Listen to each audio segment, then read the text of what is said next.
ಮಂತ್ರಾಕ್ಷತೆಗೆ ಯಾರು ಬರಬೇಡಿ. ಈಗ ಸಾಮಾನ್ಯ ಶಿವ ಅವನು ಗುಹೆ ಒಳಗೆ ಇರ್ತಾನೆ, ಹೊರಗೆ ಬರಲ್ಲ.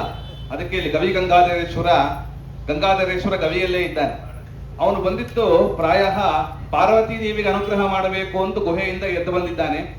ಎರಡನೇ ಎದ್ದು ಬಂದಿದ್ದಾನೆ ಯಾವಾಗ ಅಂದ್ರೆ ನಮ್ಮ ಸ್ವಾಮಿಗಳವರ ಪ್ರವಚನ ಕೇಳಬೇಕು ಅಂತ ಗವಿ ಗಂಗಾಧರೇಶ್ವರ ಖಂಡಿತವಾಗಲೂ ಕೂಡ ಇಲ್ಲಿಗೆ ಬಂದು ಶ್ರೀಪಾದಂಗಳವರ ಅವರು ಹೇಳ್ತಕ್ಕಂತಹ ಪಾರ್ವತಿ ಕಲ್ಯಾಣದ ಒಂದು ವಿಷಯವನ್ನ ಕೇಳಿ ಅನುಗ್ರಹವನ್ನ ಮಾಡಿರ್ತಾನೆ ಅಂತನ್ನುವುದನ್ನ ಚಿಂತಿಸ್ತಾ ಇವತ್ತು ಬಸವನ ಗುಡಿ ಅಂತ ಕರೆಸಿಕೊಳ್ಳುವುದು ಸಾರ್ಥಕವಾಯಿತು.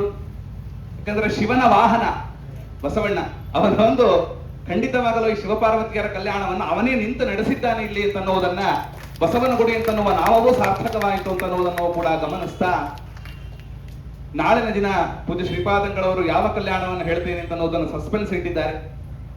ನಿಜವಾಗಲೂ ಅದು ಅದ್ಭುತವಾದ, ಬರೀ ಸಸ್ಪೆನ್ಸ್ ಅಲ್ಲ, ಥ್ರಿಲ್ಲರ್, ಅದು ಸಸ್ಪೆನ್ಸ್ ಥ್ರಿಲ್ಲರ್ ಅನ್ನೋದನ್ನು ಕೂಡ ನಾವು ಗಮನಿಸಿ, ನಾಳೆ ವಿದ್ವಾಂಸರಾದ ವಿದ್ಯಾಪೀಠದ ಪ್ರಾಂಶುಪಾಲರಾದ ಡಾಕ್ಟರ್ ಎಚ್ ಸತ್ಯನಾರಾಯಣಾಚಾರ್ಯರವರು ಯುಕ್ತಿ ಮಲ್ಲಿಕೆಯ ಪ್ರಮೇಯಗಳು, ಭಾಗವತದ ಪ್ರಮೇಯಗಳನ್ನು ಕುರಿತು ಉಪನ್ಯಾಸವನ್ನು ಮಾಡಿದ್ದಾರೆ. ಪ್ರಮುಖ ಶ್ರೀಪಾದಂಗಳವರ ಅನುಗ್ರಹ ಸಂದೇಶ ಅಂತ ಹೇಳ್ತಾ ಶ್ರೀಕೃಷ್ಣ.